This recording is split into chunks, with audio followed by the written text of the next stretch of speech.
What's up, guys? Welcome to another edition of Triple Rider, evening edition tonight, today, this evening, whatever you want to call it. Look at that view through those bars. That's exciting, right? Not really, just hold on a minute. We just completed a day with Motor Psych Japan, which I'm sure is going to be in a separate video, but I'm doing the coast ride home along the Chiba western coast, going back up to Tokyo, and it is beautiful down here. Got the sunset off there in the west, where the sun is beginning to set. Got the water, a little light traffic, but we're just in the cruising mode, so I just thought I'd share this drive with you guys, because I think this is a pretty awesome ride, actually. I just came out of a small town, I forgot the name of it, but I had left Motor Psych Japan when he turned off to go to the highway, and I just kept going on, and I wanted to ride the coast like this to head back towards Tokyo. I doubt I'm going to go all the way up on this particular road, but I'm at least going to follow it as long as I can. But it's quite beautiful down here. Lots of boats, fishing vessels. Excuse me.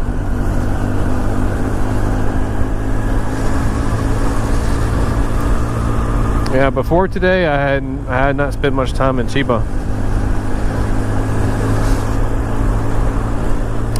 and I was quite pleasantly surprised at how nice it is down here. But you know, time-wise, it's the same as going to Nagano or Shizuoka or any of those other destinations I would normally go to. So as far as time to travel, it's the same. But I don't know any of the sites down here, so I'm gonna have to do a lot of research and figure out what to see. Now I got a few tips from from Motor Psych Japan earlier, and I'm going to be using those tips. You can bet on that. We actually came down this road earlier because there's the ferry. I'm not sure if I've got that in the other video, because obviously I haven't edited it yet when this is being made, but we did see that ferry on the way down. But this route is much better going this way, because I can actually see stuff. Going this way, you're always looking around to the left side and not looking to the right. Holy hell. Well, we're not going that way. Highway is backed up like mad. So we're just going to keep going on this road. No rush to get home.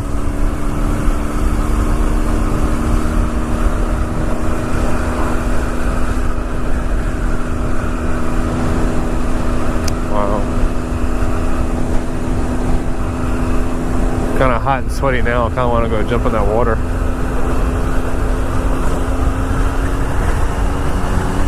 But definitely not prepared to do that as much as I'd like to. But for those of you that don't get to go to these Japanese towns or these small towns in Japan, it's something I really recommend you try to do. I mean, if it's not just for the experience of something like this where you have the coastline, but other cases like just visiting some country town that it's really small, like blink and you'll miss it kind of thing. People are really nice, and of course a lot of them don't get foreigners, so yeah, you got to suffer through the whole where are you from conversation. But a lot of these towns have unique features or food. Yeah, a lot of the food is kind of typical, but a lot of towns have their unique take on how to prepare certain foods, Japanese or not.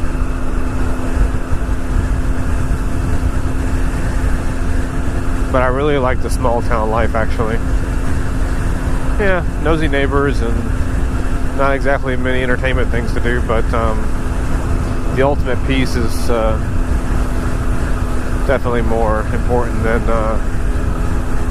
having access to things. But I guess that's the thing when you get older. When you're younger, you want to have access to friends and entertainment and stuff like that. But as you get older, you know, having the peace of the countryside is nice.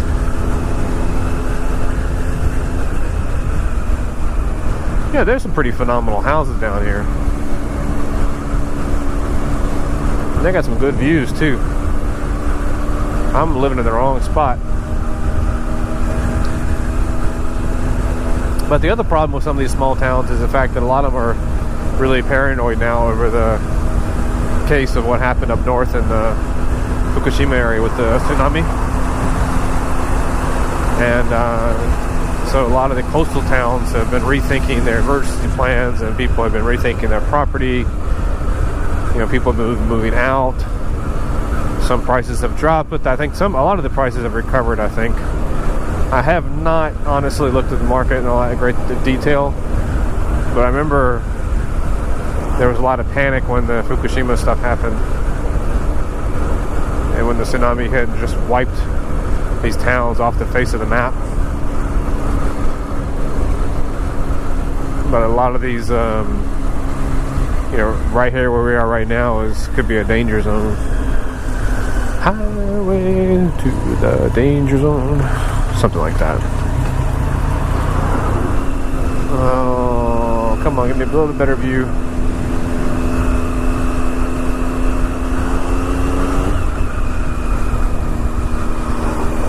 Oh, beautiful.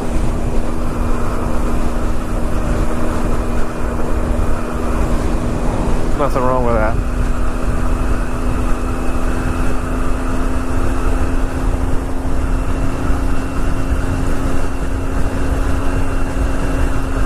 So yeah, I mean, fortunately, so far from what I've seen, I still see new construction happening along the beaches. So it's not like people have given up, but maybe the people building those houses, you know, can afford the loss if something happens. I do see some abandoned properties or buildings are kind of run down or abandoned, but of course I don't know the story, so I can't comment on that.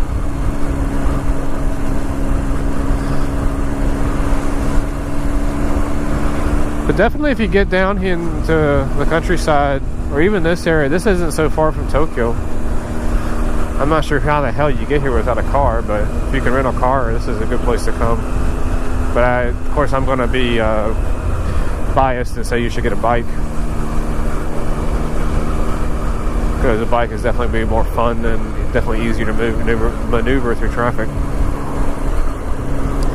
But I highly recommend the countryside as at least a one-time thing.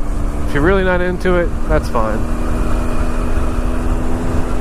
But there's just so much character, and a lot of it's fading away because people are moving into the bigger cities, or you know, people are just dying, so the populations are getting smaller. That's an epidemic of itself, unfortunately.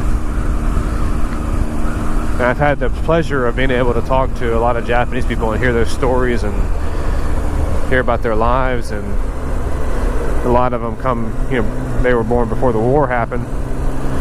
But again, those numbers are fading, because anybody born in the let's say 1930s, you know, before the war really got on, so those people are going to will have been old enough to remember, but they might be in the range of beginning to die off. I mean, some of them, of course, are already dying, but not all of them are. What the hell is that?